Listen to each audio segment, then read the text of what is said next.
Hello from the Clio Cloud Conference 2017 in New Orleans, Louisiana. I'm Patrick Pallas. I'm Kimberly Sanchez. I'm Steven Silberbach. I'm George Psiharis.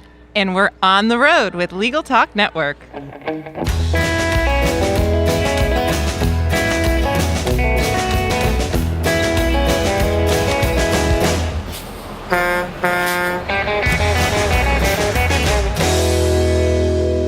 Well, welcome back. Thank you very much for joining us on the road. It's a pleasure to be here in the Big Easy. Today we're going to talk about legal trends. Let me start here with you, George. Can you tell us a little about how you got here? How is it that you are the master of legal trends today? Sure. Well, it's been quite the journey. So I run a team back at Clio called Business Operations, where we got a couple of data scientists. And a couple of years ago, we took a look around and thought, there's not a lot of really great data available to everyday lawyers to use in benchmarking themselves and in making decisions about how they're going to run their practices. So we thought, hey, there are billions of dollars of billing information flowing through Clio every year. And we could publish stats and all kinds of benchmarks that would be really informative to people. We had to find the right way to do it. I think that this legal trends report is super, super exciting, and I can't wait to delve into it. George, what do you do at Clio? I am our Vice President of Business Operations. We also have with us somebody else from Clio. Could you introduce yourself? Absolutely. My name is Steven. I'm the Senior Vice President of Sales at Clio. Me and George work really, really closely together. Now, one of the challenges with data, and every time I say the word data, I think it makes people cringe. But I have to tell you, after seeing the presentation from you today, George, there's a lot of sexy that goes with data. But let me ask you this, because there's some scary that comes with data too. And so I start here. How do you get this data? And do I have to feel like Big Brother is watching me as a Clio user? I've been watching you for a long time. See, I knew this. I knew it. But not collecting your data. No, that's a great question. So we use techniques called data anonymization and aggregation. So we do a big extraction. It's not connected to anything that identifies who our users are, and we never extract anything that's personally identifiable information, which is PII, or anything that is classified as information that belongs to our law firm's customers, so client information. Everything we've got is aggregated and anonymized, and people also have to opt in to be included into the report. Good. Well, I feel safer. So tell us a little bit about what you've done with this data and what you've seen that's been really exciting and interesting since last year. Well, as Patrick pointed out, we brought the sexy back again this year. Really important when showing people data. We've done a lot of really cool things. So we published billable rates in all different kinds of ways and separated them by state, by practice area, by some cities, our top 10 metropolitan areas. We've also looked at law firm KPIs, so things that are good performance indicators in terms of the financial health of a law firm and how it's operating, and publish them at big aggregate levels. What that enables people to do is to calculate their own performance and compare how are they doing. Are they in line with industry-wide averages? Are they falling behind? Are they trending ahead? It's the first time that people have had this kind of benchmarking information available to know how they're doing in their law practice. So I know both Kim and I are both dying to dig into this data because it's a treasure trove of information I think people need. But Steven, I got to ask you, so you have this data, what are you doing with it? How does this fit in for you? Yeah, so that's a great question. You know, I'm a sales guy. I'm the business guy. I think about how do we add more value to our customers. I'm thinking about what can we deliver to them beyond kind of the clicks of our software to give them more value with what we were able to provide. And I think the Legal Trends Report has been for us the greatest thing we've done that's not an actual product. It has taken all of this information that we've been able to collect from our community, 150,000 strong, and pull it into usable format so they can actually make really key business decisions based on what they're doing and what their colleagues are doing. And for us, and for me, this makes our product really easy to sell. We're delivering a whole new level of data to our customers and our customers' clients that's going to really improve everything they do. That's how I think about it as the business guy and the guy who's trying to get more people to buy Clio. And this is something that Clio is innovative for doing, correct? Does anybody else do this? There's some folks who do it, but not in our industry. So there is a really interesting report that I'm actually going to be speaking about called the Internet Trends Report. And it's kind of a widely viewed and highly anticipated report from somebody called Mary Meeker, who is kind of a legend in the internet business. I've been in it for a long time. And she delivers 350 plus slides every year talking about every nuance of the internet industry. We're going to be that for legal. So there's this idea of data, Yeah. and then there's actionable data. And can I just jump into that for a minute? Because, George, you pushed out last year this incredible piece of information. I think everyone just kind of jaws dropped when we all found out that apparently in our busy practices where we work our butts off every day, that of that 8-hour day, we're leaving 6 hours on the table unused. So let me ask you just two thoughts about that. First, tell me about this lost 6 hours. And Steven, I got to come back to you and say, what does that mean for us? Well, how is that actionable? Sure. Well, I'll jump in on the first part, Patrick. It's a really, really important point. And like you said, one of the real jaw droppers from last year that we had the opportunity to circle back on this year. We think that those 6 hours go missing for two reasons. One, people don't have enough clients to fill up their day and don't have enough work to be totally utilized to use all the time they have available to them. Or two, they have the clients they need, but they're not efficient enough in the way that they practice and are doing too many non-billable things, like doing their own business development, like doing administrative tasks and running their own offices, and many of the things that come with really running your own business, especially in the small practice side of things. And to be honest, what I found in this year's report was a little bit of both, right? A lot of people are falling into the category where both of those things are chewing up their time and making those 6 hours go missing. And what you're saying right now is so true and will resonate with everybody that's listening to this that has a small practice. So I think that it's really incredible that you have created this and pulled this all together. And so now, what are we going to do with it, right? I want to make my business work. So I'll jump in on this one. So George talked about thinking about your practice as a business. And I don't think enough lawyers, especially those in small and medium-sized firms, think about their practices as businesses. They think about doing the great work in helping their clients, and that's the service they provide. But they're also running a business. They have to get more clients. They have to pay their bills and collect their money. And I think the insight that the Legal Trends Report has provided opens their eyes to the fact that whether they like it or not, they're business people too. And if you're going to be business people, you're going to have to deal with the same struggles that any business person deals with. How do I get more clients? How do I make more money? How do I become more efficient? Legal Trends Report, I think, opened our eyes to that. Clio can help solve those problems. That's what we as a company are working both sides of this, understanding we have technology to solve the problems, and now we have a much deeper understanding of what those problems are. Yeah, so the Legal Trends Report, we feel it, but you guys have actually put it down on paper, and now you're making us read it. We hope you read it. So one of the statistics, George, that you talked about was the amount of time that lawyers are using not to practice law. And I say that, I mean, not writing briefs, not going to court, not doing depositions, not meeting with clients, that others' time. Tell me about that data. Yeah, it was really, really interesting to dive into that and get to learn a bit more, because it was kind of the cliffhanger from last year, right? We ended the series on that episode, cliffhanger, and we had to circle back this year.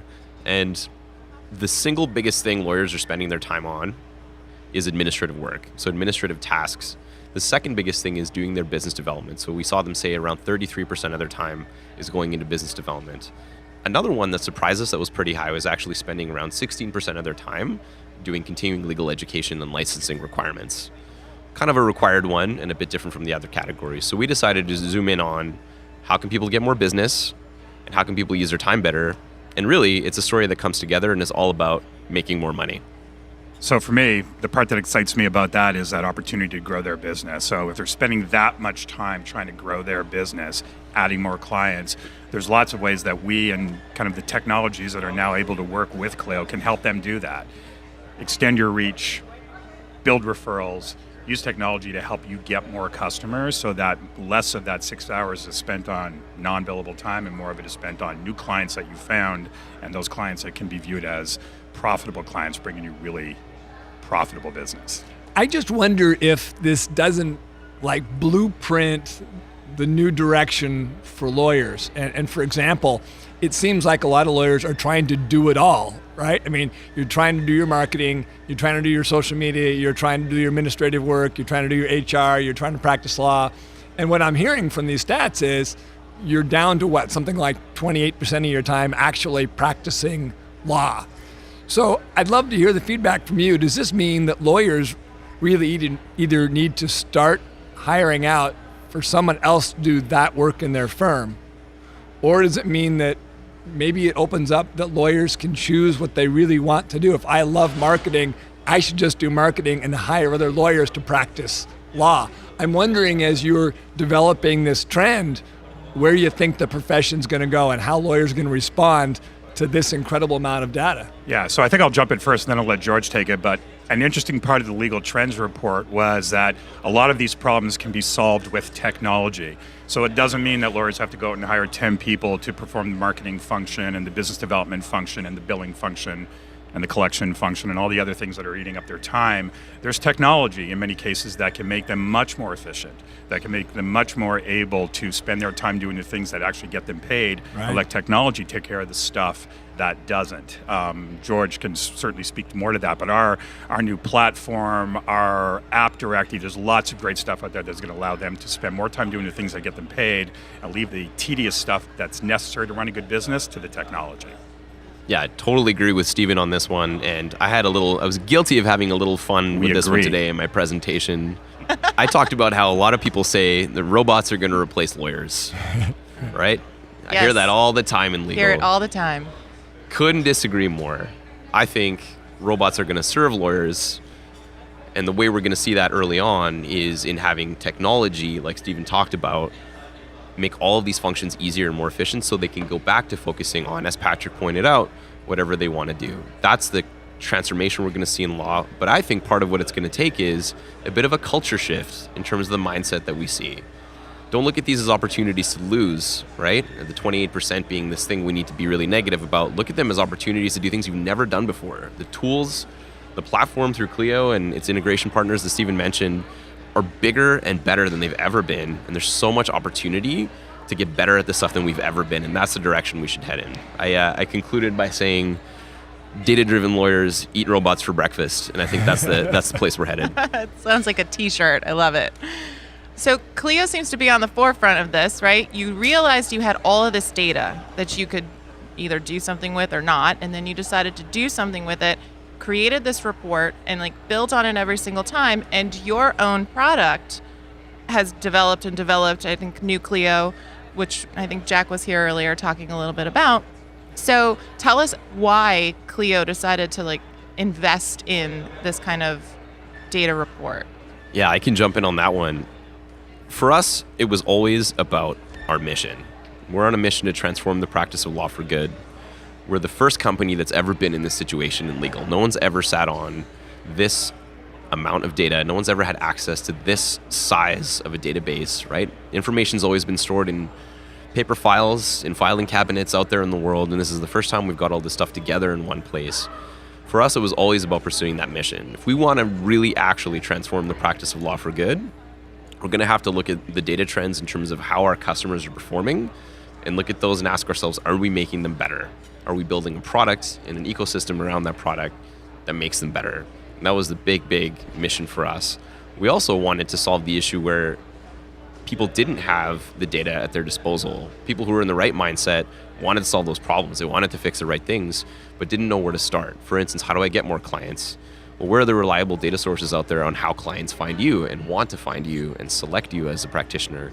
Lots of insights on that in the Legal Trends Report, and that's exactly the mission we embarked on in publishing this data. And I think the one other thing to add to that is we also wanted to use this data to help us build a product that our customers really want, and our ability to understand what they're doing well, maybe what they're doing not so well, the gaps in how they run their law practices. We want to use this data to help us build a better product, and it serves that purpose as well as it serves just informing lawyers about how to think about efficiency in a different way. And that's been pretty game-changing for us, and it's game-changing for this industry. So we talked about takeaways, action items, things that lawyers can do that come from this incredible body of data that you guys have put together. And I'm wondering this in two parts. One, who's doing it right? Who are you seeing doing it right out there? And what is it that you can say now as you sit back on this mountain of data? What is it you can say to the solo and small practitioners about what they need to do? Mm-hmm. I think to the solos and smaller firms is you need to start thinking yourselves as business people as much as you are lawyers, and start to understand all of the things we've spoken about today, that in order to be a successful growing practice, and whatever growth means to you, it might not mean money necessarily, it might be doing good. Either way, in order to grow, think of yourselves as a business person so that you can make good decisions and accomplish whatever it is your goals are. I think that's a great takeaway if you come away from this discussion. Totally agree with that, and would add, if there's one thing, just if I had to take the whole legal trends report this year, I have one thing that I think anybody out there could take back to their practice and do better. The number one factor in the business world, and keeping in this vein of thinking like business people, that clients take into account when they're selecting a vendor of any kind is how timely the response is. If they get a call back to an inquiry right away. There's one thing that legal in general we're observing doesn't do well enough. It's that rapid response to people when they inquire. They're used to having their Uber show up when they need it. They're used to having information at their disposal through Google and the click of a button. They need that same level of responsiveness from a law firm. And I think anybody can set their mind to doing that a bit better, whether you're in a small firm and using technology, or you're in a medium or larger size firm and you're improving your processes. That's what the customer wants when they're finding their law firm. That's what we should be doing, and I challenge us all to get better at doing that over the course of this year. But that's my big takeaway from the Legal Trends Report.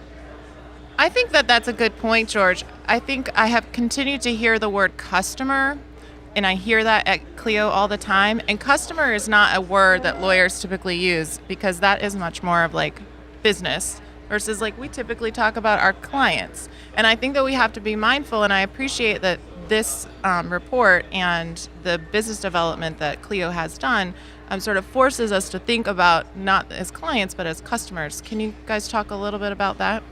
Yeah, I have a lot of thoughts on that one. Great question. I think the biggest mindset shift that takes place when you think of someone as a customer is thinking about them out of your context. So a client is just working with a law firm, but a customer buys goods and services from tons of different sources every day. I mentioned Uber earlier. That's the experience they're getting in working with their rideshare program or getting a car to drive them. So a customer is buying stuff from there. They're buying stuff from you in the form of legal services in a very similar way, and their expectations are being set by the experiences they're having in other spaces. And it's a little bit of a different way to think about it from just thinking them as a legal client. And I think that's what the significance of customer as a term is to me. Yeah, and I think I can add one thing to that is we at Clio think of our customers, but we also think of our customers. And we're talking when we sell to law firms, but everything we do and every nuance we put into the product is we're thinking about how you, our customers, can deliver a better experience to your customers, because ultimately those are the ones that matter to us. But we do think of them as customers. They are consumers of the service that you provide, and the lawyers who buy Clio are consumers of the service that we provide and the data that we provide. So we really do hone in on it that way. So you really do help make this shift, right? I mean, lawyers have always been so lawyer-centric. Here's what I can offer you. Here are my services, versus the consumer-centric side. How can I meet your needs? How can I give you what you want? It strikes me that Clio has taken that whole idea in a very big way and embraced it. Everything about this conference has been what Clio can do for us as lawyers and for our clients, for our consumers. I'm wondering where you take this to the next step. What's the trend, right? As we come back next year and we're talking about what consumer-centric means and what the data is so we can better serve in access to justice issues. You did it! Right? Or low bono work, or greater efficiency for lawyers to practice law, using the data, using the trends, using the direction. Where are you sending us? Well, so people have more choice than ever, and the ability to access that choice is the barriers to that ability to access a choice are essentially gone. Anybody can find anything they want with a couple of clicks and a quick search. So in order for you to stand out in your marketplace or in your specialty or in your law practice, you have to find ways to differentiate. And you need to use both technology and people and data to help you differentiate. If you're a small or solo firm, you need to find some way, some reason for people to want to come to you versus the other solo or small firm who might be in the next block or the next building. And that's how I always think about it. And George spoke about, Uber and things like that. People want instant gratification. They want to know that they're going to get what they need when they need it and when they want it at a price they think is fair, and they want options. And technology has enabled that. So we want to help our customers and our customers' customers be more available and come up every time somebody comes looking for them.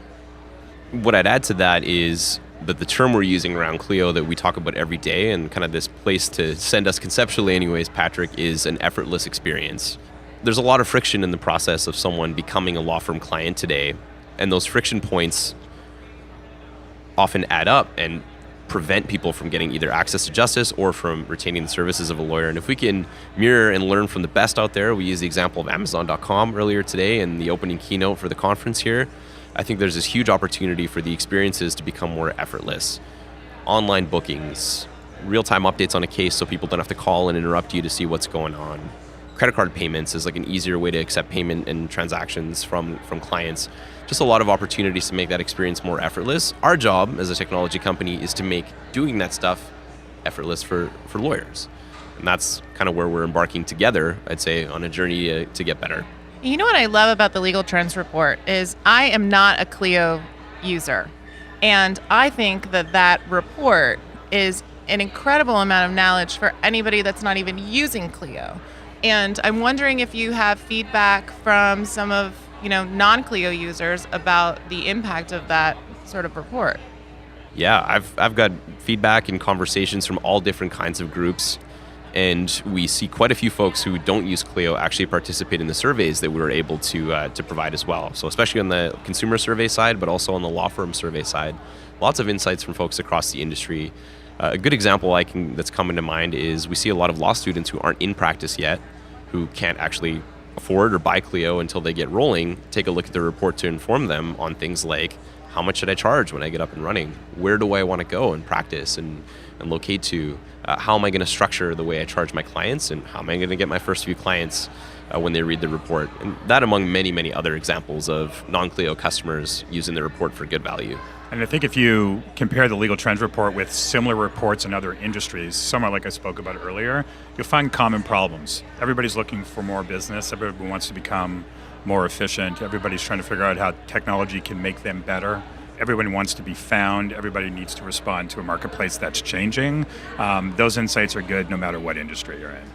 This strikes me by the fact that you've taken that first step to collect the data in ways that lawyers and law firms can't collect it, or at least we don't perceive that we can collect it. You've done it for us, taken that first step. But I wonder if inherently there's not an invitation that I'm hearing from both of you gentlemen, which is, and I'll just say it, data analytics is good. It's not scary. It's not terrible. It's not boring. And I'm wondering, I'll follow that as true, is this an invitation for law firms to begin collecting data? Do we need these kind of analytics for our own firms in order to be efficient?